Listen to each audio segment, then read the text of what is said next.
Mr. Speaker, I stand in support of the bill which regulates cybersecurity service providers and enhances the online resilience of our country's critical information infrastructure across all key sectors.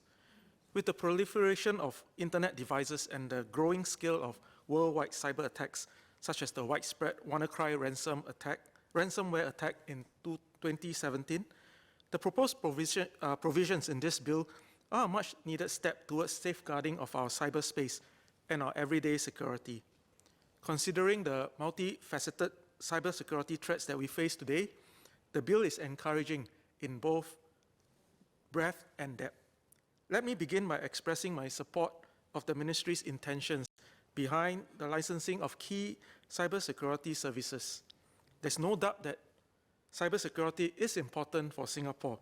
Our highly interconnected businesses and community depend very much on the integrity and round-the-clock availability of technology to function smoothly.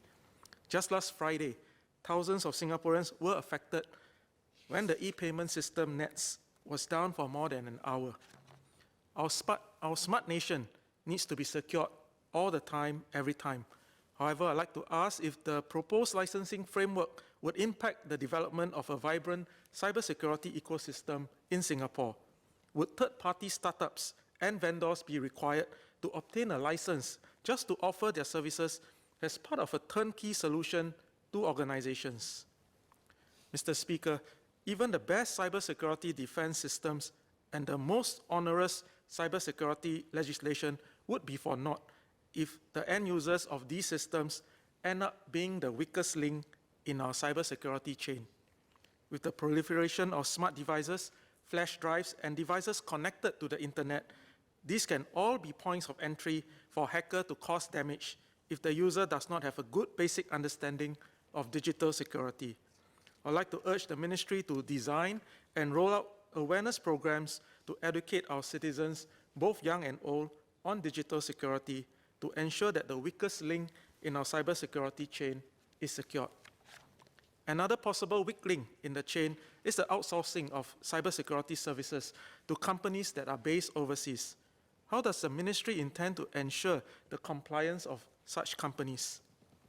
A third possible weak link is the use of third-party vendors. As seen from overseas hacking incidents and data breaches, such as the data breach suffered by Netflix last year in 2017, poor cybersecurity by third-party vendors has been a consistent problem for years.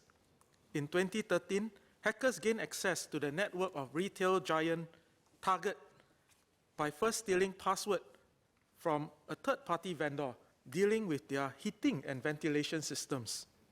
Often, these vendors, also known as network-connected outsiders, are small-sized companies who do not invest much in proper cybersecurity practices, even less so investing in best practices. This has been a problem plaguing many industries. How does the Ministry plan to ensure that such third-party vendors, beyond the 11 identified critical sectors, are also well regulated? Mr. Speaker, the demand for cybersecurity solutions is set to swell as technology advances. There is therefore a need for us to ensure that Singapore has a core talent pool of cybersecurity professionals that can be deployed across the various sectors. Can the Minister provide some insights on the number of cybersecurity professionals needed for the next 5 to 10 years? How far are we currently from these target numbers?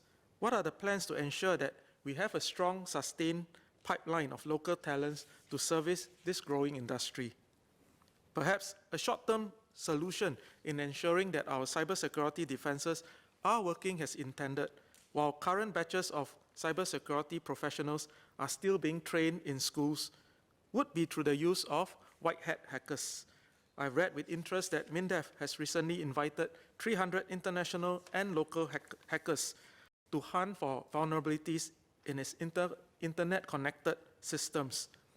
Harnessing the enthusiasm of the white hat hacker community is a step in the right direction, and I would like to propose for the Ministry to consider grooming a local community of white hat hackers in Singapore.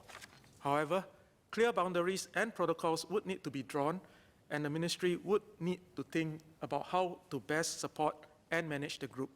With that, Mr. Speaker, I support the bill.